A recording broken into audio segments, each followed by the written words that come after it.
அன்பான நண்பர்களே வணக்கம். நாம் கேட்டுக்கொண்டிருப்பது காலச்சக்கரம் திரு நரசிம்மா அவர்களின் குபேரவன காவல். வாசிப்பது ஸ்ரீலதா தயாளன். போன பகுதியின் தொடர்ச்சியாக நந்தனாவின் வேண்டுகோளுக்கு இணங்க புரொஃபசர் அமுதனும் மேட்டில்டாவும் உட்பக்கர் எஸ்டேட்டிற்கு வந்திறங்கினர். அவர்களை ஆசையுடன் வரவேற்றாள் நந்தனா. Welcome everybody. கணீர் என்று குரல் கேட்டு இருவரும் திரும்பி பார்த்தனர். மிருகாதான் புன்னகையுடன் நின்றிருந்தாள். நான் தான் நந்தனாவோட அம்மா. நீங்க வரதில் எனக்கு ரொம்ப சந்தோஷம். அமுதன் மிருகாவை பார்த்ததுமே மலைத்து விட்டான். நந்தனாவின் தங்கையைப் போல் இருந்தாள் அவள் அம்மா. அவளுடைய வெடவெடவென்ற உடற்கட்டும் குதிரைவால் கொண்டையும் அவள் 40 கடந்தவள் என்பதனை பொய்யாக்கின. பூனை கண்களால் தங்களை அவள் நோக்கிய விதம் அமுதனின் மனதில் அச்சான்யமாகப்பட்டது. அவள் உதட்டின் கீழே ஒரு மச்சம். ஏனோ சம்பந்தமில்லாமல் நம்பாடுவான் பாட்டாக பாடிய கூறியிருந்த அடையாளங்கள் நினைவுக்கு வந்தன. தன் மனதில் ஒரு நெருடலை உணர்ந்தான் அமுதன். சவுண்டப்பன், இவங்களோட லக்கேஜ மாடியில் நந்தனா ரூம் பக்கத்தில் இருக்கிற 2 ரூமில் வை. சாருக்கு கடைசி ரூம், அவங்களுக்கு நந்தனாவோட பக்கத்து ரூம். டிரைவருக்கு கட்டளையிட்டபடி இவர்களை பார்த்து புன்னகைத்தாள். சீக்கிரம் குளிச்சுட்டு டிஃபன் சாப்பிட வாங்க என்றபடி உள்ளே சென்றாள் மிருகா. நந்தனா, உன் அம்மா உன்னை விட அழகா இருக்காங்க, மாட்டில்டா சொன்னாள். அழகான அம்மா ஆபத்தானவள். சொல்ல நினைத்ததை சிரமப்பட்டு அடக்கி கொண்டாள் நந்தனா. எப்படி இருக்கு எங்க உட்பக்கர் எஸ்டேட்? புரியுது நந்தனா. எங்க சீமர் எஸ்டேட் உங்க உட்பக்கர் எஸ்டேட்டை பார்த்தா வெக்கப்பட்டு தலை குனிஞ்சு நிற்கும். போதுமா? மாட் சொல்ல நந்தனா சிரித்தாள். ப்ரொஃபஸர், நீங்கள் உங்கள் ரூமுக்கு போய் ஓய்வு எடுத்துக்கோங்க. டிஃபன் ரெடியான உடனே நான் கூப்பிடுறேன். என் அப்பாவையும் அங்கிளையும் உங்களுக்கு அறிமுகப்படுத்தியே ஆகணும் என்றபடி நந்தனா மாடி ஏற மற்ற இருவரும் அவளை தொடர்ந்தனர். மாடிப்படிகளில் ஏறிக்கொண்டிருந்த போதுதான் மாட்டில்டாவின் கண்களில் மிருகாவின் ஓவியம் பட்டது. மான்களை பற்றியபடி மிருகா நிற்கும் அந்த ஓவியம் அவளை பெரிதும் கவர்ந்தது. வாவ், உன் அம்மா இந்த ஓவியத்தில் எவ்வளோ அழகாக இருக்காங்க. இதை பெயிண்ட் செஞ்சது யாரு? மார்ட் கேட்டாள். என்னோட மாமா நடராஜ் அங்கிள்னு சொன்னேனே, அவர் தான் இதை வரைஞ்சாரு. அவர்களை மாடிக்கு அழைத்து சென்ற நந்தனா முதலில் மேட்டில்டாவுக்கு அவளது அறையை காட்டினாள். அவள் கேமராவுடன் தனது அறைக்குள் நுழைந்து கதவை தாளிட்டாள். நந்தனா அமுதனை கடைசியாக இருந்த அறைக்கு அழைத்துச் சென்றாள். உள்ளே நுழைந்து ஜன்னல் திரைகளை விளக்கினாள். ப்ரொஃபஸர், அட்டாச் பாத்ரூம் இருக்கு. இந்த ஜன்னல் வழியா மலைக்காட்சி பார்க்க அருமையா இருக்கும். சொல்லியபடி திரும்பி அமுதனை பார்த்தவள் திகைத்தாள். அமுதன் தன்னை கையை கட்டிக்கொண்டு அவளையே பார்த்தபடி நின்றான். ப்ரொஃபஸர், ஏதாவது வேணுமா? அவன் பார்வை அவளுக்குள் வெட்க அலையை எழுப்ப சமாளிக்க முயன்றாள். நந்தனா, லண்டனில் யூனிவர்சிட்டியில் ஒரு ரோஜா பூவை பார்த்தேன். ரொம்ப அழகாக இருந்தது. அந்த மாதிரி ரோஜா லண்டனில் தான் கிடைக்கும்னு நினச்சேன். இப்போ தான் தெரிஞ்சிச்சு அந்த ரோஜா ஊட்டி ரோஸ் தான். இங்கே இருந்து தான் லண்டனுக்கு அனுப்பப்பட்டிருக்கு. இப்போ அந்த ரோஜாவை உங்கள் உட்பெக்கர் எஸ்டேட்டில் பார்த்தேன். எனக்கு அந்த ரோஜாவை ரொம்ப பிடிச்சிருக்கு. எனக்கு அது கிடைக்குமா? அவளை உறுத்து பார்த்தான். நந்தனா சந்தேகத்துடன் அவனை பார்த்தாள். ரோஜாவா? எங்கே பார்த்தீங்க? நான் சொல்கிற ரோஜா இதுதான். அவன் தன்னை சுட்டி காட்டியதும் தான் நந்தனாவுக்கு அவன் சொல்வது புரிந்தது. அவனை மௌனமாக ஏறிட்டவள் தலை குனிந்தாள். நந்தனா, இந்த டாப்பிக்கை நான் இப்போ எடுக்க காரணம், எங்கள் ஆற்றுல எனக்கு கல்யாண பேச்ச ஆரம்பிச்சிருக்கா. அவகிட்ட எனக்கு உன் மேலே எண்ணம் இருக்கிறதா சொல்லிட்டேன். இப்போ குளிக்க போகிறதுக்கு முன்னாடி உன் எண்ணத்தை தெரிஞ்சுக்கிட்டேன்னா நல்லா இருக்கும். ஒருவேளை உனக்கு இதில் விருப்பம் இல்லைன்னா என் ஆசையை நான் தலைமுழுகிடுவேன். அதுக்கப்புறம் அந்த பேச்சே என் வாயில் வராது. வெட்டு 1 துண்டு 2ஆக அமுதன் பேசினான்.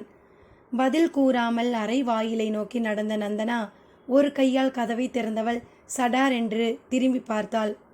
ப்ரொஃபஸர், பொதுவாக எல்லா ரோஜாக்கள்லேயும் தேன் இருக்கும். இந்த ஊட்டி ரோஜாவில் தேவர்கள் குடித்த பானம்தான் இருக்கு என்று கூறிவிட்டு வெளியேறினாள். ஒரு கணம் அவள் கூறிய பதிலின் பொருள் உரைக்காமல் மூடிய கதவையே வெறித்து பார்த்தபடி நின்றான் அமுதன். தேவர்கள் குடித்த பானம் எது என்று யோசித்த பிறகுதான் அவள் அமுதனாகிய தன் பெயரை குறிப்பிட்டாள் என்பது புரிந்தது. ஊட்டி ரோஜாவினுள் அமுதம் இருக்கிறதாமே! ஜிவ்வென்று உற்சாகம் பீறிட்டு கிளம்ப, எஸ் என்றபடி கைகளை உயிரே தூக்கி தலையையும் இப்படியும் அப்படியுமாக உலுக்கிய போதுதான் அவன் கண்ணில் அந்த ஓவியம் தென்பட்டது. மனித தலையும் சிங்க உடலுமாக புருஷா மிருக ஓவியம். இவனை கடுமையான விழிகளால் முறைத்து பார்த்து கொண்டிருந்தது. புருஷா மிருகம் என்று அந்த ஓவியத்தின் கீழே எழுதப்பட்டிருந்தது. அமுதன் திகைத்து போய் நின்றான். Breakfast ready. வெளியே நந்தனாவின் குரல் கேட்டு அறையை விட்டு வெளியே வந்தான் அமுதன். மட்டில்டா எங்கே? அவ ஏற்கனவே டைனிங் டேபிள் முன்னாடி உட்கார்ந்திருக்கா. நந்தனா முன் செல்ல மாடியிலிருந்து கீழே இறங்கினான் அமுதன். அவளது பின்னழகு கண்ணை உறுத்த சிந்தை முழுவதும் தன் அறையில் மாட்டியிருந்த புருஷா மிருகம் ஓவியத்தை சுற்றியே வட்டமிட்டு கொண்டிருந்ததால் அவளை ரசிக்க முடியாத நிலையில் இருந்தான். எவ்வளவு நேரம் குளிப்பீங்க? எனக்கு பசிக்குது. மாட் சினுங்கினாள். சாரி மாட்டில்டா என்றபடி அவள் அருகில் அமர்ந்தான். ஹலோ ப்ரொஃபஸர், என் சிஸ்டர் மிருகா எஸ்டேட் வரைக்கும் போயிருக்கா. லஞ்ச் எல்லோரும் ஒன்றா சாப்பிடலாம்னு சொன்னா. நடராஜ் உள்ளே வர அவரை நந்தனா அறிமுகப்படுத்தினாள். இவர் தான் நடராஜ் அங்கிள். நீங்கள் பார்த்த என் அம்மாவோட ஓவியத்தை வரைஞ்சவர். உங்கள் ஓவியம் ரொம்ப அழகாக இருந்தது மாட்டில்டா கூறினாள். நல்லா சாப்பிடுங்க. டிஃபன் சாப்பிட்டு உங்களை தொட்டபெட்டாவுக்கு அழைச்சிக்கிட்டு போக சொல்லியிருக்கா என் சிஸ்டர். கார் சாவியை சுட்டு விரலில் சுழற்றியபடி டைனிங் டேபிள் சேர் ஒன்றில் வந்து அமர்ந்தார் நடராஜ் அங்கிள். அமுதன் அவரை கேள்வியுடன் பார்த்தான். என் ரூமில் கூட உங்கள் ஓவியம் ஒன்று இருந்தது. Very interesting. புருஷா மிருகம் ஓவியம் ரொம்ப அழகாக இருந்தது. தேங்க்யூ புன்னகைத்தார் நடராஜ். என் சொந்த ஊர் சிதம்பரம். அந்த ஊர் கோயிலை பாதுகாக்கிற புருஷா மிருகம். அந்த ஸ்டோரியை நான் அப்புறமா சொல்கிறேன். என் ரூமில் கூட ஒரு நீர்வீழ்ச்சி ஓவியம் இருக்குன்னு நினைக்கிறேன். மாட் இட்லியை சாம்பாரில் தோய்த்தபடி சொன்னாள். என் ரூமில் அங்கிள் வரைஞ்ச என்னோட ஓவியம் இருக்குது தெரியுமா? ஊட்டி ரோஸ்னு அதற்கு தலைப்பு கொடுத்துருக்காரு. நந்தனா ஜாடியாக அமுதனை பார்த்து சிரித்தாள். அவன் அதை ஆமோரிக்கிறேன் என்பதை போல கண்களை மூடித்திருந்தான். கீழே இருக்கிற ஓவியத்தில் மானை பிடிச்சுண்டு என் அம்மா நிற்கிறாளே, அது இவரோட ஐடியா தான். மிருக நயனானிங்கிறது என் அம்மாவோட முழு பெயர். அப்படின்னா மானை போல கண்களை உடையவள்னு அர்த்தமா. அதனால் மானோட சேர்த்து என் அம்மாவையும் வரைஞ்சிட்டார். நந்தனா விளக்கினாள். அமுதன் மௌனமாக யோசித்தபடி டிஃபனை சாப்பிட்டான்.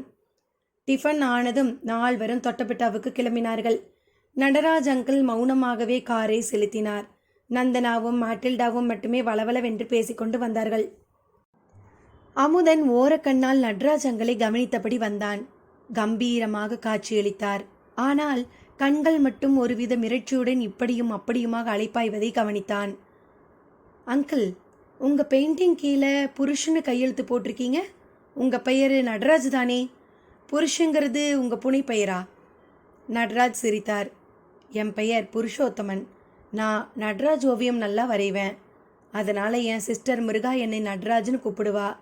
நந்தனாவும் என்னை நடராஜ் அங்கிள்னு கூப்பிட்டதால அந்த பெயரே எனக்கு நிலைச்சு போச்சு. நந்தனா யோசனையுடன் முன்காண்யாடி வழியாக நடராஜ் முகத்தை பார்த்தாள். ஏன் அங்கிள் பொய் சொல்கிறீங்க? என் அப்பா, இதோ இந்த நடராஜ் அங்கிள் தான் என் அப்பா புருஷோத்தமன். அமுதனின் அடிமனதில் எழும்பிய குரல் மெதுவாக அவன் நரம்பு மண்டலத்தை சுண்ட, அதனால் எழுந்த மின்சார அலை ஒன்று அவன் உடலை உலுக்கிவிட தன்னை சமாளித்தபடி கார் டாஷ்போர்டின் பற்றி கொண்டான் அமுதன். மாட்டில்டாவின் கூரிய கண்கள் அவனது மாற்றத்தை கவனித்து விட்டன. Anything wrong professor? இல்லை, மலை சாலையில் வளைஞ்சு வளைஞ்சு போகிறதால அன்னீசியாக இருக்குது. காலையில் டிஃபன் சாப்பிட்டு இருக்கவே கூடாது, அமுதன் சொன்னான்.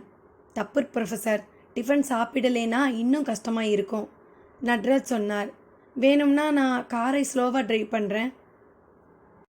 உங்களுக்கு தெரியுமா ப்ரொஃபஸர், நடராஜ் அங்கிளுக்கு இந்த இடமெல்லாம் அத்துப்படி.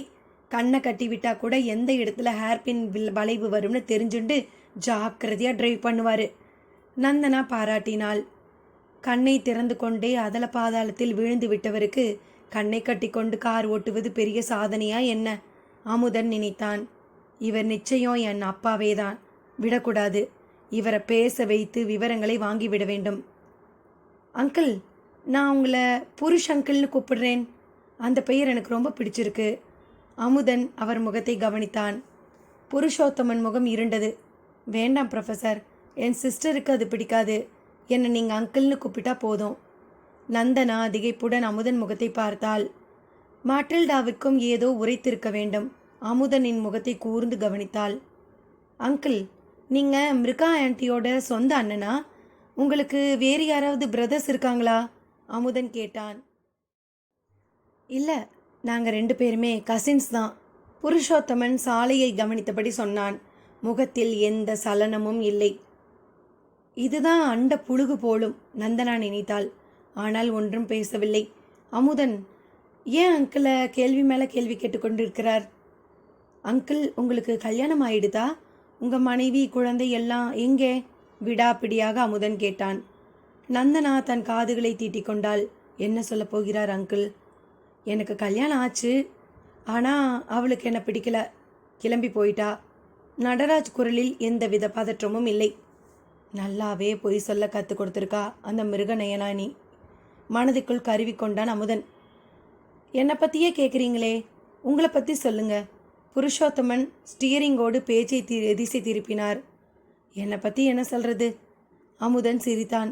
நான் சின்ன வயசுலேயே அப்பா அம்மாவை இழந்துட்டேன். வயசான ஒரு தாத்தா தான் என்னை வளர்த்தாரு. அவர் கூட உங்கள் ஊர் தான், சிதம்பரம். ஓ, அப்படியா? பெயரா ஊரா? புருஷோத்தமன் கேட்க, தான் போடப்போகும் அணுகுண்டை அவர் எப்படி தாங்கிக் கொள்ளப் போகிறாரோ என்று ஒரு கணம் நிதானித்தான். ஊர்தான் சிதம்பரம், அவர் பெயரு நம்பாடுவான். காரை சடன் பிரேக் போட்டு நிறுத்துவார். ஸ்டீரிங்கை பற்றிய கைகள் நடுங்கும், முகம் வெளிரி போய் வேர்வை வழியும் என்றெல்லாம் எதிர்பார்த்த அமுதன் ஏமாந்து போனான். ஓ என்று ஒருமுறை கூறிவிட்டு அவன் கூறியது எதுவும் தன்னை பாதிக்காதது போல சாலையின் மீது பார்வையை பதித்தார் புருஷோத்தமன். என்ன நெஞ்செழுத்தம்! இவர் ஒரு வித ரியாக்ஷனும் காட்டவில்லையே. அதன் பிறகு தொட்டபெட்டா வரும் வரை யாருமே பேசவில்லை. தொட்டபெட்டாவை பார்த்ததுமே மாட்டில்டா உற்சாகம் கொண்டாள். கேமராவை முடுக்கிவிட்டபடி இங்கேயும் அங்கேயுமாகி இயங்கிக் கொண்டிருந்தாள். நந்தனா அவளுக்கு கம்பெனி கொடுக்க புருஷோத்தமனும் அமுதனும் தனியாக இருக்க வேண்டிய சூழ்நிலை. அவரிடம் தான் யார் என்பதனை சொல்லிவிடலாமா? யோசித்தான். அவரிடம் தான் அவருடைய மகன்தான் என்பதனை சொல்லிவிட வேண்டியதுதான் என்கின்ற தீர்மானத்துடன் பேச முற்பட்ட போது மாட்டில்டா அழைத்தாள். ப்ரொஃபஸர், கொஞ்சம் வாங்களே. எரிச்சலுடன் அவளை நோக்கி நடந்தான். சமய பார்த்து இவ கழுத்து அறுக்கிறாளே. மாட்டில்டா அவனை நோக்கினாள். கொஞ்சம் என் பக்கத்தில் நில்லுங்க. நந்தனாவும் நானும் அந்த பாறை மேலே நிற்க போகிறோம். நீங்கள் தான் எங்களை ஷூட் பண்ணுறீங்க. நந்தனா, நீ போய் அந்த பாறை மேலே நில்லு. நான் வந்து உன்னோட சேர்ந்துக்கிறேன். ப்ரொஃபஸர்கிட்ட கேமராவை எப்படி ஹேண்டில் பண்ணுறதுன்னு சொல்லிட்டு வரேன். மாட்டில்டா கூற நந்தனா அந்த பாறையை நோக்கி நடந்தாள். சட்டென்று அமுதனின் காதில் மாட்டில்டா கிசுகிசுத்தாள். ப்ரொஃபஸர், உங்கள் அப்பா கிட்ட இப்போ எதையுமே பேசாதீங்க. நீங்கள் பேசினா அடுத்த நிமிஷம் அவரை மிருகா தீர்த்து கட்டிடுவா. பாம்பை மிதித்தவன் போல் அவள் முகத்தை ஏறிட்டான் அமுதன். மாட், அவர்தான் என் அப்பான்னு உனக்கு எப்படி தெரியும்? புருஷாமிருகம் ஸ்டோரியை சிதம்பரம் கோயில் எனக்கு சொன்னீங்க இல்லையா? அந்த பெயரை இன்னைக்கு டைனிங் டேபிளில் சொன்னதும் எனக்கு டவுட் வந்துடுச்சு. மிருகாவோட முகம் எனக்கு ரொம்பவும் பரிச்சயம் தோணுச்சு. அப்புறம்தான் ஞாபகம் வந்தது, என்னோட தாத்தாவோட சுயசரிதியில் உங்கள் அம்மா ஃபோட்டோ இருந்த மாதிரி அதே பார்ட்டியில் கலந்துக்கிட்ட மிருகா மற்றும் அவள் அப்பாவோட ஃபோட்டோவும் நான் பார்த்துருக்கேன்.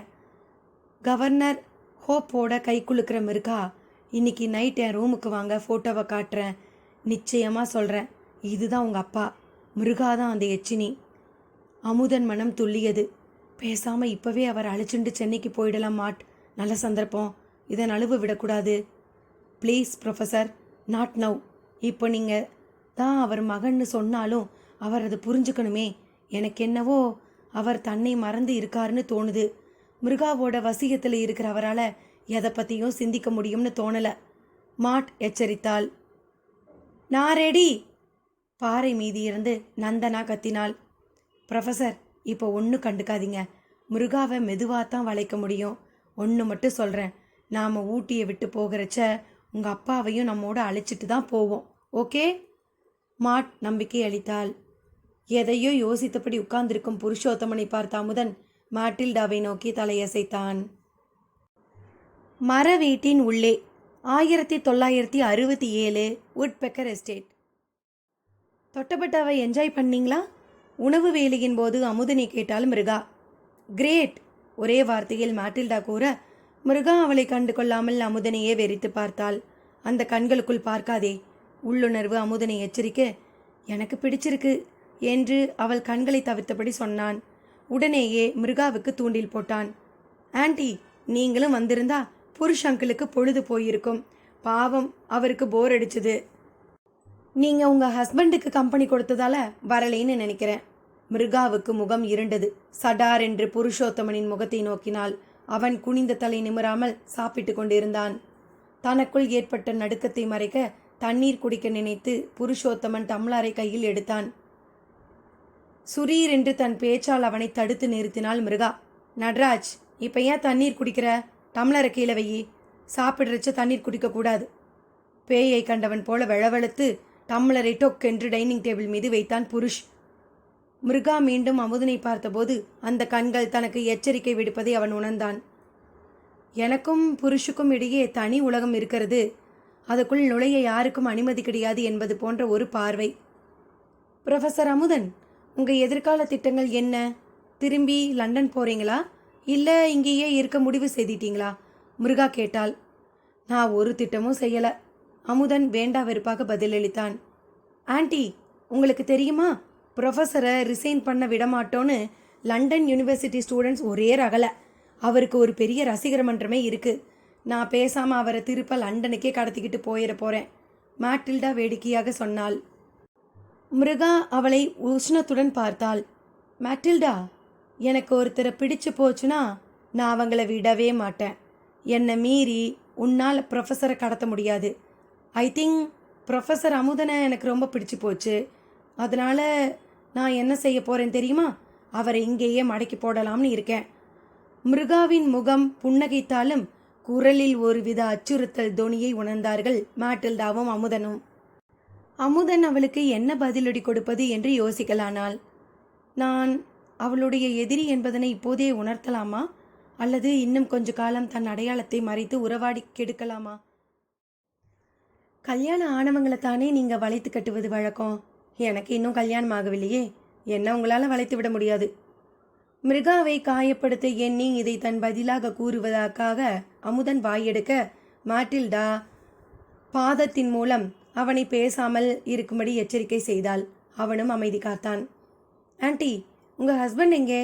அவர் நம்மோட சாப்பிட வரலையா? பேச்சை மாற்ற வேண்டி மேட்டில்டா கேட்டாலோ, இல்லை மிருகாவை தடுமாற வைக்க வேண்டும் என்ற எண்ணத்தில் கேட்டாலோ. ஆனால் அந்த கேள்வியை மிருகா ரசிக்கவில்லை என்பதனை அவள் முகமே உணர்த்தியது.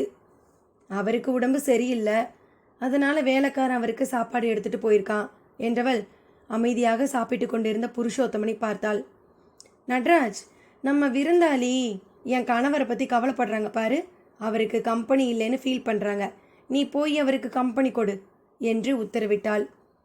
தலையசைத்தபடி புருஷ் சாப்பிட்டு கொண்டிருந்த தட்டை கையில் ஏந்தி கொண்டு யக்னத்தின் அறையை நோக்கி நடந்தார்.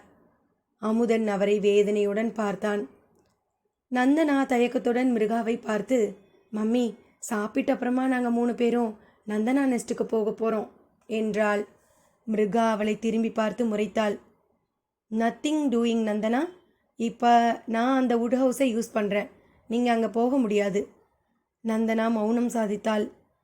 மிருகா தான் சாப்பிடுவதை நிறுத்திவிட்டு எழுந்தாள். சாப்பிடாம எழுந்துட்டீங்களே? மேட்டில்டா வியப்புடன் அவளை பார்த்தாள். என் லஞ்ச் அவ்வளவுதான், அதனால தான் நான் நந்தனாவோட சிஸ்டர் மாதிரி இருக்கேன் என்றபடி வாஷ் பேஷனை நோக்கி நடந்தாள்.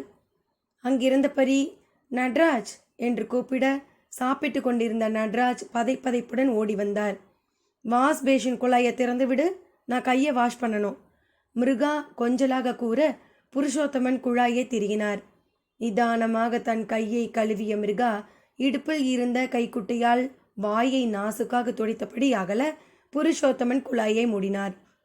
கிராதகி! அமுதனுக்கு ரத்தம் கொதித்தது. டைனிங் ஹாலை விட்டு வெளியேறுவதற்கு முன்பாக மாட்டில்டாவையும் அமுதனையும் அலட்சியமாக பார்த்தாள் மிருகா. ப்ரொஃபஸர் மாட்டில்டா, இனிமே என்னை ஏன் ஆண்டின்னு கூப்பிடாதீங்க. நந்தனாவுக்கு சிஸ்டர் மாதிரி இருக்கேன்னு நீங்கள் தானே சொன்னீங்க. அப்போ நந்தனாவை பேர் சொல்லி கூப்பிட்ற மாதிரி என்னையும் மிருகானே கூப்பிடுங்க. அண்ணன் நடையுடன் மிருகா வெளியேற அவள் மிகவும் ஆபத்தானவள் என்பதனை டைனிங் டேபிளில் உட்கார்ந்திருந்த அமுதனும் மாட்டில்டாவும் உணர்ந்தார்கள். நந்தனா எதுவுமே பேசாமல் அமைதியாக சாப்பிட்டு கொண்டிருந்தது அவர்கள் இருவருக்கும் மர்மமாக இருந்தது. இரத்த தானம் 1967 உட்பெக்கர் எஸ்டேட். அமுதன் ஜன்னல் வழியாக வெளியே பார்த்தான். கண்ணாடிகள் இறக்கப்பட்டு இருந்தன. அவனால் குளிரை உணர முடிந்தது. தரையில் விரித்திருந்த கம்பளத்தை மீறி கால்கள் சில்லிட கட்டிலை விட்டு இறங்காதே என்று பாதங்கள் கெஞ்சின. படுக்கை அருகில் இருந்த லாம்பை போட்டபடி அங்கிருந்த பத்திரிகை ஒன்றை கையில் எடுத்தான். மனம் அதில் லயிக்கவில்லை. இரவு என் ரூமுக்கு வா, நான் மிருகா ஃபோட்டோவை காட்டுறேன். மாட் கூறியது நினைவுக்கு வர கட்டிலை விட்டு இறங்கி மெதுவாக தன் அறையை விட்டு வெளியே நடந்தான்.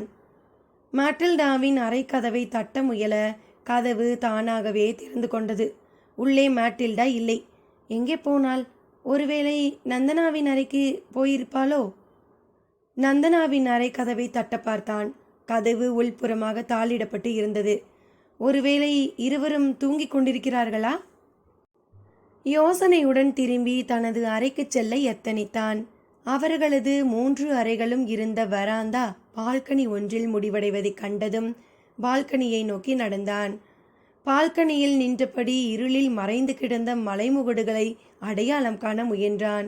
குளிர் வாட்டி வதைக்க 2 கைகளால் உடலை இறுக கட்டியபடி தன் அறைக்கு திரும்ப முடிவு செய்தான். 2 அடி எடுத்து வைத்தவன் பால்கனியின் ஓரமாக இன்னொரு அறை இருப்பதை கண்டான். பால்கனியின் திருப்பத்தில் ஒரு ஜன்னல் கதவு ஒருக்களித்து காணப்பட அங்கிருந்து வெளிச்சம் வெளிப்பட்டது. உள்ளே பேச்சு குரல் கேட்டது. மாட்டில்டாவும் நந்தனாவும் அங்கே இருக்கிறார்கள் போலிருக்கிறது. நடந்து சென்று அந்த ஜன்னல் வழியாக பார்வையை உள்ளே செலுத்தினான். உள்ளே அவன் கண்ட காட்சி அவன் நெஞ்சை பதைக்க வைத்தது. மிருகா ஒய்யாரமாக படுத்திருக்க அவள் கால்களை அமுக்கியபடி உட்கார்ந்திருந்தார் புருஷோத்தமன். ஒழுங்கா என்னை கல்யாணம் பண்ணிட்டு இருந்தா உனக்கு நான் காலை பிடிச்சு விட்டுருப்பேன். என்னை ஏமாத்தியதுனால காலம் பூரா உனக்கு இதுதான் தலை எழுத்து. புருஷோத்தமனிடம் மிருகா சொல்லி கொண்டிருந்தாள். அவர் மௌனமாக அவள் காலை பிடித்து கொண்டிருந்தார். இதைவிட கொடுமையான காட்சியை அமுதனால் பார்க்க முடியுமா? உள்ளே சென்று மிருகாவின் கூந்தலை பற்றி இழுத்து கீழே தள்ளி காலால் 4 உதைவிட வேண்டும் போல் தோன்ற, எங்கே தான் நினைத்ததை செய்து விடுவோமோ என்று அஞ்சியவனாய் அங்கிருந்து அகன்றான். வேதனை பொங்க தனது அறையை நோக்கி நடந்தான். நந்தனா நெஸ்ட். மாட்டில்டாவிடம் லண்டனில் இருந்தபோது தனது மரவீட்டை பற்றி கதையாக நந்தனா கூறியிருக்கிறாள். அமைதியான அந்த இடத்திற்கு அவசியம் மேட்டில்டாவை அழைத்து போகிறேன் என்று கூறியிருந்தாள். மேட்டில்டாவிற்கும் அந்த மரவீட்டை காண வேண்டும் என்கின்ற ஆவல் இருந்தது. ஆனால் இன்று அந்த மறைவீட்டை தான் உபயோகிப்பதாகவும் அவர்கள் அங்கே போகக்கூடாது என்றும் மிருகா தடை போட்டது மேட்டில்டாவின் ஆர்வத்தை இன்னும் அதிகம் கிளறியது. போய் அந்த மரவீட்டை யாருக்கும் தெரியாம பார்த்தால் என்ன? அங்கே மிருகா என்ன செய்கிறாள் என்பது தெரிய வருமே. மேட்டில்டா ஒரு கருப்பு நிற சால்வையை எடுத்து போர்த்தி கொண்டு உடனே அந்த மாளிகையின் உட்புறமாக இருந்த பாதையை நோக்கி கிளம்பிவிட்டாள். இந்த ஊட்டி மலை குளிர் அவளுக்கு ஒரு பொருட்டே இல்லை. குளிருக்கு பயந்து அவள் சால்வையை போத்தி இருக்கவில்லை. தன்னை யாரும் பார்த்து விடக்கூடாது என்பதற்காக இருளை ஒத்திருக்கும் கருப்பு நிற சால்வையால் தன்னை மறைத்தபடி கையில் டார்ச் விளக்குடன் அந்த பாதையில் நடந்தாள். ஒரு 5 நிமிட நடைக்கு பிறகு பாதையின் குறுக்காக தென்பட்டது அந்த பிரம்மாண்டமான மரம். மரத்திற்கு மரியாதை கொடுத்து வந்த பாதை. அதை வலம் வந்து பின்பு தன் வழியே தொடர மேட்டில்டா மெதுவாக அந்த மரத்தை சுற்றி வந்தாள். அதன் படிகளில் ஏறியவள் அந்த வீட்டின் முன்னே நின்றாள். டார்ச்சின் ஒளியில் அந்த மர வீட்டின் ஜன்னல் வழியாக உள்ளே நோக்கினாள். ஒரு சிறிய விக்கிரகம் அங்கே காணப்பட்டது. அதை சிறிது நேரம் பார்த்தவள் டார்ச்சை திசை திருப்பினாள். அது என்னது? அங்கே மரவீட்டின் கூரையிலிருந்து ஒரு ஆணின் மெழுகு பொம்மை தொங்கிக் கொண்டிருக்க அது சங்கிலியால் பிணைக்கப்பட்டிருந்தது.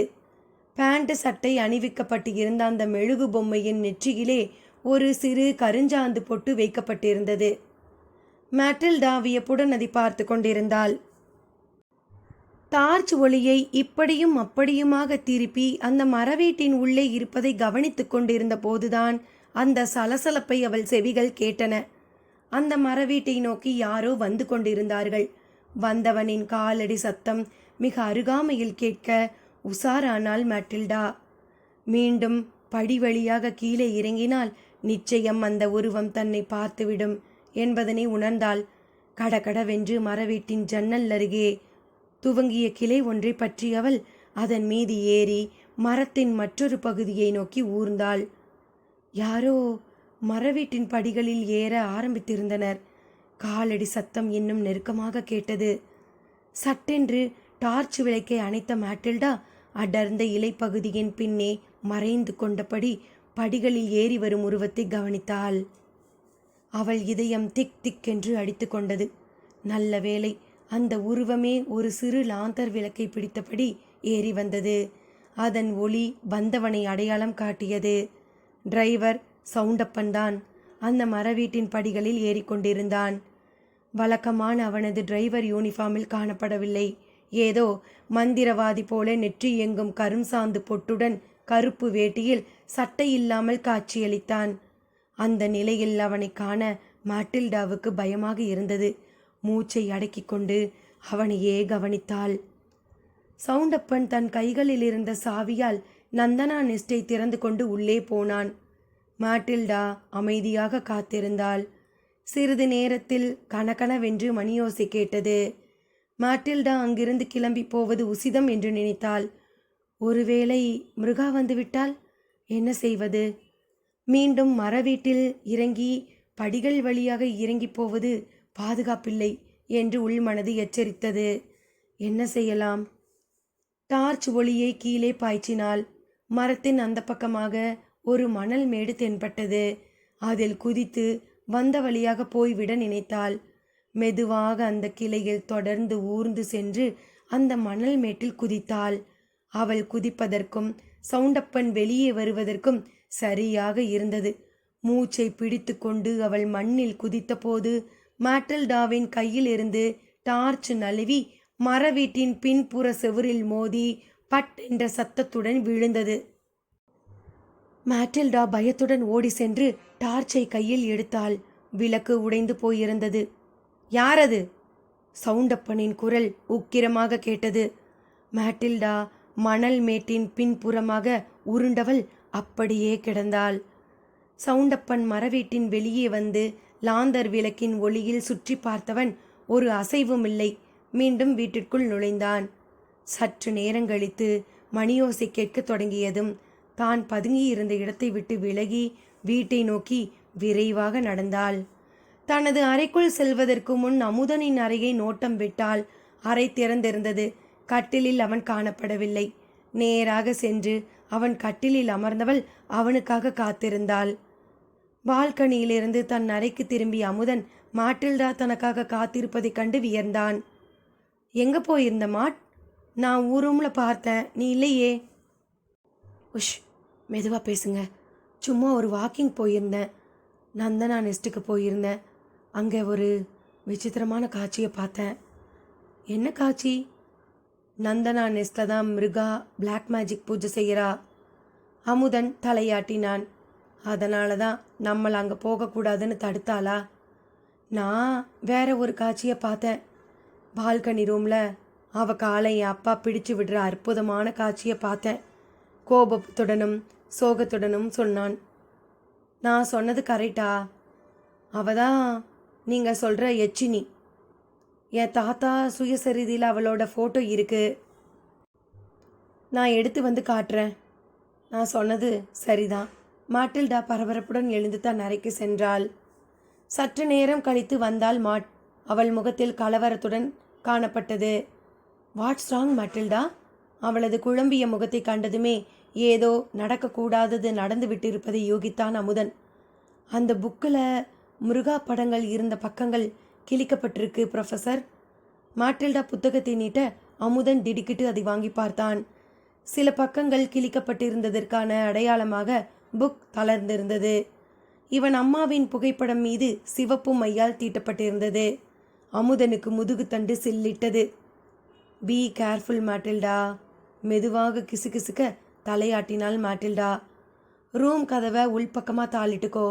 அமுதன் எச்சரிக்க மேட்டில்டா எச்சரிக்கை உணர்வுடன் தன் அறையை நோக்கி நடந்தாள். கதவை உட்புறமாக தாளிட்டவள் விளக்கை அணைத்துவிட்டு கட்டிலில் படுத்தாள். சிறிது நேரம்தான் அப்படி இருந்தாள். திடுப் திப்பென்று ஒரு சத்தம். யாரோ தாழ்பாலை நீக்கும் ஒலி கேட்டது. கண் விழித்தவள் இருட்டை ஊடுருவி பார்க்க முயன்றாள். அறை அமைதியாக இருந்தது. ஆனால் இந்த பக்கமாக யாரோ கதவை திறக்கும் ஓசை கேட்டது. அலற வாய் எடுத்தாள். அறையின் இருள் பகுதியிலிருந்து திடீரென்று ஒரு உருவம் நைட் லாம்பின் மங்கிய ஒளியில் அவள் முன்பாக வந்து நின்றது. நந்தனா. முகம் சலனமற்று கிடந்தது. மேட்டில்டா, கொஞ்ச நேரம் முன்னாடி உன் ரூம்லேருந்து அமுதன் வெளியே வர்றதையும் அப்புறம் நீ அவர் ரூம் உள்ளே போகிறதையும் அவர் கட்டிலில் நீ உட்காருவதையும் பார்த்தேன். அது எனக்கு பிடிக்கல. நான் அவரை கல்யாணம் செய்துக்க போகிறேன். அதனால் நீ கொஞ்சம் விலகி இரு. நந்தனா கண்களை விரித்து எங்கேயோ வெறுத்தபடி பேசினாள். மேட்டில்டாவுக்கு புரிந்துவிட்டது. நந்தனா உறங்கிக் கொண்டிருக்கிறாள். மிருகாவசியத்தால் அவளை இயக்கிக் கொண்டிருக்கிறாள். நந்தனாவின் நெற்றியில் சிறு வட்டமாக கருஞ்சாந்து வைக்கப்பட்டிருப்பதை கண்டாள் மாட். நந்தனா பேசி முடித்துவிட்டு திரும்பி இருள் பகுதியை நோக்கி நடந்து மறைந்தாள். மீண்டும் தாளிடும் ஓசை கேட்டது. மேட்டில்டாவுக்கு புரிந்துவிட்டது. இந்த அறைக்கும் நந்தனாவின் அறைக்கும் இடையே ஒரு வழி இருக்கிறது. அதன் வழியாகத்தான் அவள் உள்ளே வந்திருக்கிறாள். மேட்டில்டா விளக்கை பொருத்தி அந்த வழியை பார்த்தாள். திரைக்கு பின்னே ஒரு கதவு தாளிடப்பட்டிருந்தது. இந்த வழியாக வந்துதான் மிருகா இவள் தாத்தாவின் சுயசரிதை பக்கங்களை கிழித்திருக்க வேண்டும். ஆக இவர்கள் இல்லாத போது மிருகா அந்த அறைக்குள் நோட்டம் விடுகிறாள் என்பது அவளுக்கு புலப்பட்டது. How is it possible? Matilda ஆச்சரியத்துடன் கேட்டாள். நந்தனா தன் அறையை விட்டு சென்றதுமே உறக்கம் பிடிக்காமல் யோசித்தபடி புரண்டு கொண்டிருந்த மேட்டில்டா மறுநாள் குட் மார்னிங் என்று சொல்லியபடி இவள் அறைக்குள் நுழைந்த அமுதனிடம் நடந்ததை விவரித்தாள். இந்த மாதிரி வசிய மருந்த தடவி எப்படி ஒரு மனிதனை நம்ம இஷ்டப்படி பேச வைக்க முடியும், நடக்க வைக்க முடியும்? இந்த விஷயத்தில் எனக்கு அனுபவம் இல்லை. ஆனால் ஒரு மனநிலை மருத்துவரோட புத்தகம் ஒன்றை படித்தேன். நம்ம நெத்தி மையத்தில் இருக்கிற திங்கிங் டிஷ்யூவை அலைகளால் பாதிக்க செய்ய முடியுமாம். உதாரணத்துக்கு குளிர்காற்று வீசுதுன்னு நியூரான் செல்கள் திங்கிங் டிஷ்யூவுக்கு மெசேஜ் அனுப்புது. உடனே ஸ்வெட்டர் போட்டுக்கோன்னு திங்கிங் டிஷ்யூவும் பதில் மெசேஜ் அனுப்புது. அதனால் உடனே ஸ்வெட்டர் போட்டுக்கிறோம். இந்த திங்கிங் டிஷ்யூ நம்ம நியூரான் செல்லில் ஏற்படுற மின்சார அதிர்வலை மூலம் மெசேஜை வாங்கி தன் உத்தரவை மூளைக்கு செலுத்துறது. அந்த நியூரான் செல்லில் இருந்து திங்கிங் டிஷ்யூவுக்கு மெசேஜ் போகாதபடி வெளி அலைகள் மூலமாக அந்த திங்கிங் டிஷ்யூவை கட்டுப்படுத்த முடியும். அந்த வெளி சக்தி இருக்கிற உணர்வலைகளால் தான் நாங்கள் வசியம்னு சொல்கிறோம். அந்த வெளி சக்திகள் நம்ம திங்கிங் டிஷ்யூவை பாதிக்கக்கூடாதுங்கிறதுக்காக தான் நாங்கள் நாமம் திருநீர் பொட்டுன்னு வச்சுக்கிறோம்.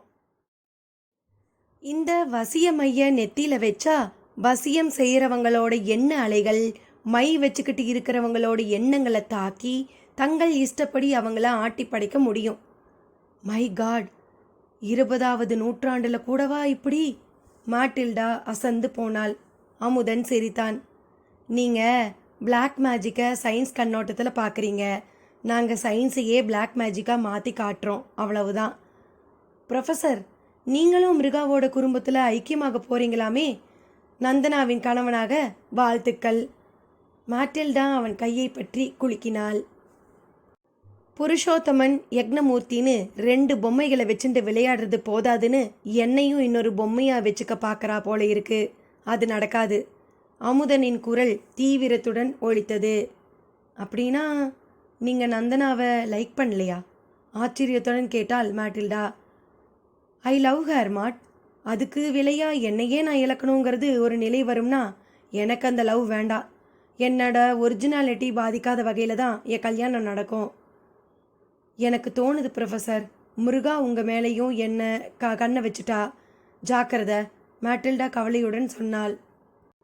அதே சமயம் நந்தனா உள்ளே வந்தாள். குளித்து முடித்து மஞ்சள் சேலையில் நேராக பொட்டானிக்கல் கார்டனிலிருந்து நடந்து வந்த ரோஜாவை போல தோன்றினாள். என்ன பேசிண்டே இருக்கீங்க? இன்னைக்கு என்ன ப்ரோக்ராம்? சிரித்தபடி நந்தனா கேட்க, முந்தைய இரவு நடந்திருந்த சம்பவங்கள் அவளுக்கு தெரிந்திருக்க நியாயமில்லை என்பதனை அறிந்திருந்த மற்ற இருவரும் அதை பற்றி பேசுவதை தவிர்த்தனர். மாட் புன்னகைத்தாள். நாங்க உன் பொறுப்புல தான் இருக்கோம். நீ தான் எங்களுக்கு ப்ரோக்ராம் சொல்லணும். அம்மாவும் நானும் காலையில் ஒரு இரத்த தான முகாமுக்கு போகிறோம். அதை முடிச்சுட்டு தான் வருவோம். எங்கள் எஸ்டேட்டை சுற்றி பார்க்க போகலாம். அப்புறம் இன்னைக்கு நைட் என் அம்மா தலைமையில் எங்கள் எஸ்டேட்டில் ஒரு மலைஜாதி கல்யாணம் நடக்க போகிறது. எங்கள் எஸ்டேட்டில் வேலை பார்க்குறவங்களோட பொண்ணுக்கு கல்யாணம். அவங்க சிஸ்டம் ரொம்ப இன்ட்ரெஸ்டிங்காக இருக்கும். ஆட்டம் பாட்டுன்னு அமர்க்கலப்படுத்துவாங்க. நீ வரையா மாட்? நந்தனா கேட்டாள். ஷூர், மாட் சொன்னாள். அப்போ இன்னைக்கு ராத்திரி தூங்கிடாத. அவங்க கல்யாணம் நடுராத்திரியில் தான் நடக்கும். நீங்கள் வர்றீங்களா ப்ரொஃபஸர்? வரேன் என்று சொல்ல நினைத்த அமுதனுக்கு திடீரென்று அந்த எண்ணம் உதித்தது. பெண்கள் எல்லோரும் நடு இரவில் வீட்டை விட்டு போய் விடுவார்கள். வீட்டில் புருஷோத்தமனும் யக்னமும் மட்டும்தான் இருப்பார்கள். அப்பாவிடம் பேசி பார்த்தால் என்ன? நான் வரல, என்னால் ராத்திரி நேரத்தில் விழிக்க முடியாது. நீ மேட்டில்டாவை அழைச்சிட்டு போ, ஆர்வம் இல்லாதவனைப் போல சொன்னான் அமுதன். அப்போ நாம் போகிறோம். நந்தனா மேட்டில்டாவை தோளை தட்டி கொடுத்தாள். நான் அம்மாவோட போய் ரத்த தானம் பண்ணிட்டு வந்துடுறேன். அப்புறமா நாம பிரேக்ஃபாஸ்ட் சாப்பிடலாம். நந்தனா கீழே சென்றாள். ஏன் ப்ரொஃபஸர் எங்கள் கூட வரமாட்டேன்னு சொல்லிட்டீங்க? என் அப்பாவோட பேச போகிறேன் நினைச்சேன். பி கேர்ஃபுல், மாட் எச்சரித்தாள். நீ கூட ஜாக்கிரதை. மிருகா கூட ராத்திரியை கழிக்க போற என்றான் அமுதன். நந்தனா தான் இருக்காளே, மேட்டில்டா சொன்னாள். நீ நந்தனாவை நம்பி பிரயோஜனம் இல்லை. அவ தானே நேத்துன்னை மிரட்டிட்டு போனா. அமுதனின் கூற்றில் நியாயம் இருப்பதை உணர்ந்தாள் மேட்டில்டா.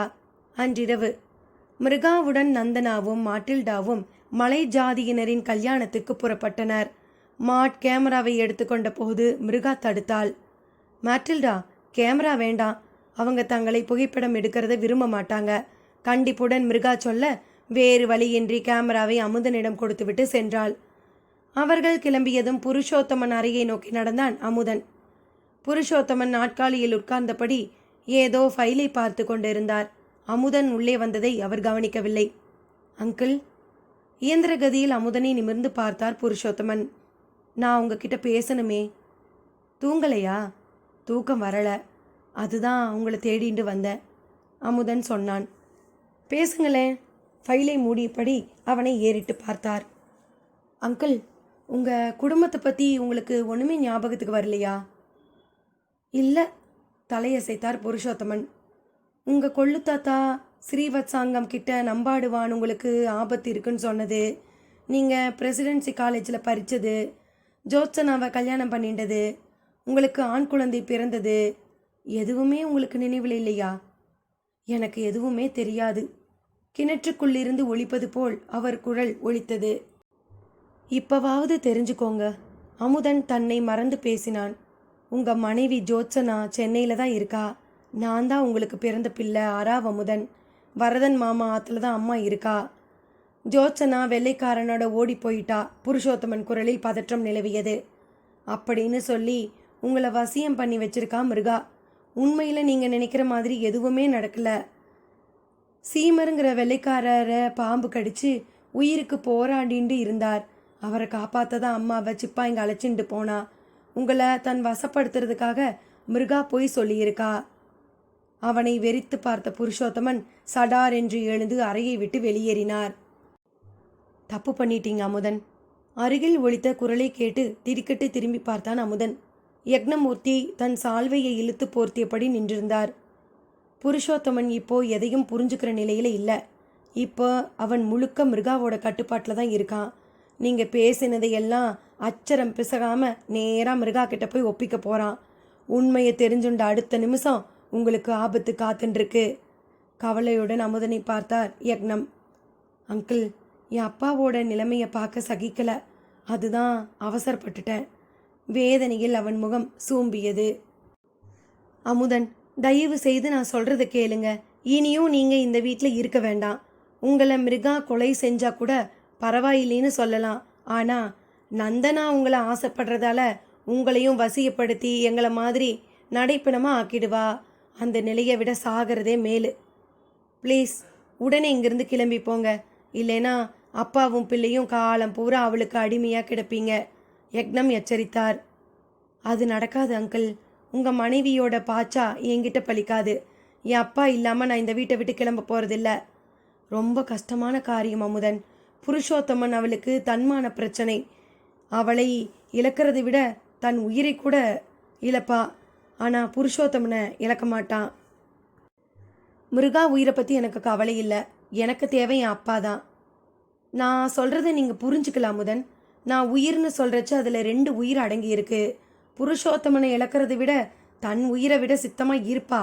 ஆனால் தன் உயிர் விடுறதுக்கு முன்னாடி அவள் கதையை முடிப்பா. நீங்கள் இவ்வளவு காலம் பட்ட கஷ்டம் எல்லாமே வீணாயிடும். அமுதன் துணுக்குற்றான். என்ன சொல்கிறீங்க? உங்கள் அப்பாவை கொலை செய்திடுவான்னு சொல்கிறேன். அமுதன் உறைந்து போனான். இதுவரை அவள் என் அப்பாவை எப்படி கொல்லாமல் இருக்கா? அதுதான் எனக்கும் ஆச்சரியமாக இருக்குது. அவன் மேல் அவள் கொண்டிருக்கிறது துவேஷத்துக்கு. எப்போவோ அவனை தீர்த்து கட்டியிருக்கணும். பாம்பு இரையை சாப்பிட்ற அழகை பார்த்துருக்கீங்களா அமுதன்? பாம்பு கூண்டுக்குள்ளே எலியை போடுவாங்க. எலி பயந்துக்கிட்டு சுற்றி சுற்றி ஓடி களைச்சி போய் டமால்னு விழும். அது வரைக்கும் நகராமல் இருக்கிற பாம்பு அப்புறமா தான் எலியை விழுங்கும். அதுபோல் மிருகா எதுக்காகவோ புருஷோத்தமனை கொல்லாமல் விட்டு வச்சிருக்கா. ஆனால் நிச்சயம் அவனை கொல்லாமல் விடமாட்டா. அவனை கொல்லணும்னு ஒரு உத்வேகம் அவகிட்ட இருக்கிறது எனக்கு தெரியும். ஆனால் ஏதோ ஒரு சக்தி இது வரைக்கும் புருஷோத்தமனை காப்பாற்றிட்டு வருது. எனக்கும் அதுதான் புரியல அங்கிள். எத்தனையோ தடவை மிருகாவுக்கு என் அப்பாவை கொல்ல வாய்ப்பு கிடைச்சிருந்தோம். அவன் ஏன் அவளை கொல்லலை? யோசித்தபடி கூறினான். இப்போ யோசிக்க நேரமில்ல அமுதன். அந்த காரணத்தை கண்டுபிடிச்சா ஒருவேளை உங்களால் புருஷோத்தமனை காப்பாற்ற முடியும்னு நினைக்கிறேன். ஆனால் நீங்கள் உடனே செய்ய வேண்டியது இங்கே இருந்து கிளம்பி தப்பிச்சு போகிறது தான். யக்னம் அவசரப்படுத்தினார். எனக்கு பயம் இல்லை அங்கிள். மிருகா வரட்டும், நான் நேருக்கு நேர் மோதுறேன். அமுதன் கொந்தளித்தான். தப்பு பண்ணுறீங்க. மிருகா நம்ம மீறிய சக்தியை வச்சுண்டு விளையாடுறவ. நம்மால் அந்த சக்தியை எதிர்க்க முடியாது. நீங்கள் மதியால் தான் அந்த சக்தியை வெல்லணும். இங்கே இருந்தால் உங்கள் மதியை அவள் ஈஸியாக மயக்கிடுவா. நான் உங்கள் உயிரை காப்பாற்றுறதுக்காக உங்களை போக சொல்லலை, உங்கள் மதியை காப்பாற்ற தான் போக சொல்கிறேன். யக்னம் கெஞ்சினார். அமுதன் வேறு வழியின்றி எழுந்தான். என் ஸ்டூடெண்ட் நந்தனாவோட போயிருக்காளே. நான் மாட்டில்டாவை பத்திரமா அனுப்பி வைக்கிறேன். நீங்கள் முதல்ல இங்கேருந்து கிளம்புங்க. அவள் வந்து உங்களை வசியம் பண்ணுறதுக்குள்ளே நீங்கள் எல்லையை தாண்டிடணும். மேட்டில்டாவை ஸ்டேஷனுக்கு வர சொல்லுங்க அங்கிள். நான் இங்கே காத்துட்ருக்கேன். அமுதன் அவசரமாக தனது லக்கேஜை திரட்டினான். யக்னம் கார் சாவியை நீட்ட, அமுதன், இது என்னோட பியட்டோட சாவி. அதை ஓட்டின்ட்டு போங்க. நான் அப்புறமா சவுண்டப்பனை விட்டு எடுத்துக்கிறேன். சாவியை பெற்றுக்கொண்டு அமுதன் கிளம்பினான். நடு இரவு. அமுதன் மலை சாலையில் எச்சரிக்கையுடன் காரை ஓட்டினான்.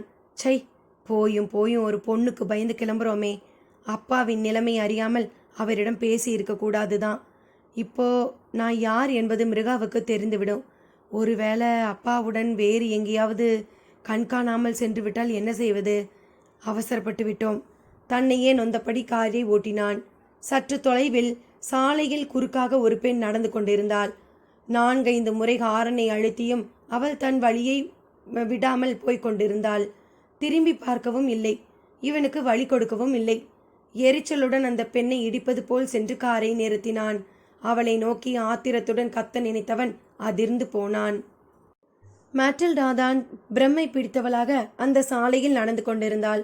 அவசரமாக காரை விட்டு இறங்கியவன் அவளை நோக்கி ஓடினான். மேட்டில்டா, எங்க போற? பதில் சொல்லாமல் அவள் போய்கொண்டே இருந்தாள். எங்க போற?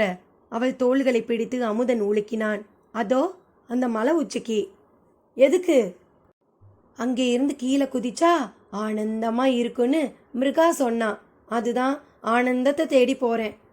மேட்டில்டாவின் கண்களை மலை உச்சியின் மீது நிலைக்குத்தி நிற்க அவளால் அமுதனை அடையாளம் கண்டு கொள்ள முடியவில்லை. என்ன விபரீதம் இது? அவள் நெற்றியில் வட்டமாய் கருஞ்சாந்து பொட்டு வைக்கப்பட்டு இருப்பதை பார்த்தான் அமுதன். மாட், உன்னையும் மிருகா வசியம் செஞ்சிருக்கா. என்னோட வா. அவளை பிடித்து இழுத்தான். நோ நோ, நான் அந்த மலை உச்சிக்கு போய் ஆனந்தத்தை தேட போறேன். முடியாது, என்னோட வா. அமுதன் அவளை அலாக்காக தூக்க முயன்றான். அவள் மூர்க்கமாக போராடி திமிரி கொண்டு ஓட அமுதன் அவளை விரட்டி கொண்டு போனான். அவள் தொடர்ந்து ஓட முடியாதபடி தன் நீண்ட கால்களால் அவள் பாதத்தை நோக்கி ஒரு உதை விட்டான். மாட் தலை குப்புற விழுந்தாள். அங்கிருந்த பாறை அவள் நெற்றியை பதம் பார்க்க இரத்தம் பீரிட்டது. மாட் மயங்கி போனாள். மாட் மாட் கீழே கிடந்தவளை எழுப்ப முயன்றான். அவள் மூச்சிறைத்து போய் கிடந்தாள். திகைத்து நின்றான் அமுதன். அமுதன் இப்போது என்ன செய்யப் போகிறான்? புருஷோத்தமனை மிர்கா விட்டு வைப்பாளா? பார்க்கலாம்.